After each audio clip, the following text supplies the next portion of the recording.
Hello friends, जय जगन्नाथ। स्वागत करुच्ची आपण मानक मो यूट्यूब चैनल लेटे। फ्रेंड्स, आगामी नववर्ष रे आपण मानक अनेक अनेक अभिनंदन और शुभेच्छा। यही नुआ वर्षटी आपण पई अत्यंत शुभमय हो, यह ही प्रभु जगन्नाथ निकट रे प्रार्थना।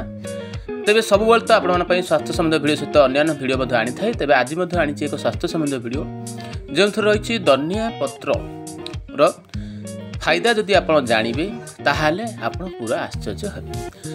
आजिकाली साधारणतः आप फास्ट फूड खातु, घुगुनी चाट खातु कि गुपचुप खातु कि आपणर घरे हो साल्ड हो विभिन्न क्षेत्र में आप धनिया पत्र जिनस आप देखा पाइबे। ताहले गुपचुप हो कि जेकोसी आप घरे साल्ड हो कि अन्य घुगुनी चाट हो ये धनिया पत्र ही पकाती। धनिया पत्र पकड़ा द्वारा यार बास्ना टी अलग आए और पार्टी स्वाद लगी था।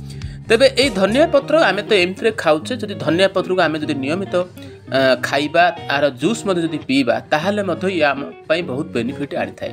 साधारणतः आजिकाली हार्ट जनित समस्या, साधारणतः सुगर जनित समस्या जहाँ आम डायबिटीज कहूचे आपणर त्वचा जनित समस्या, यही समस्या जदि थाए ताहले यही धनिया पत्र आपन को ये नियंत्रण रखी थाए। कहीं आईरे अधिक परिमाण में एंटीऑक्सीडेंट अच्छी आउ विटामिन सी, आयरन, फॉस्फोरस एथिरे भरपूर मात्रा अच्छी जहाँकि आम स्वास्थ्य पर बहुत भल फायदा आनी थाए। आउ एथिरे इंसुलिन या खाया द्वारा इंसुलिन ये बढ़ाई थाए।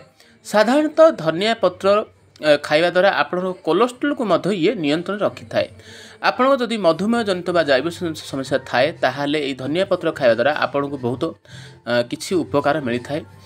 हार्ट अटैक जो हृदरोग बोली जो आम कहूचे, हृदरोगी मैंने जदि धनिया पत्र खाऊँ ताहले से तेबे जे मानकर पेट जनित समस्या थाउची से मैंने धनिया पत्र खाइबा द्वारा से बहुत बेनिफिट होता है। धनिया पत्र जूस खाई पारे, खाली आपने खाईपारे आ विभिन्न तरकारी में ये सुस्वाद आनी थाए। तेबे ये थिला छोटिया वीडियो जो रही धनिया पत्र फायदा जानले आप आश्चर्य हे। वीडियो भल लगे निहाती लाइक करूँ, चैनल को सब्सक्राइब करते सब्सक्राइब करूँ।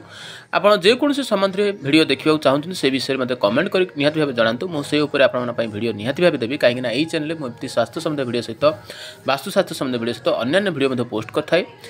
आगामी नववर्ष आपने शुभमय हो, एति ही प्रभु जगन्नाथ प्रार्थना। तो वीडियो भल लगे निहाती लाइक करूँ, चैनल को सब्सक्राइब करूँ, शेयर करूँ, मत कमेंट करूँ। तो रोचे जय जगन्नाथ।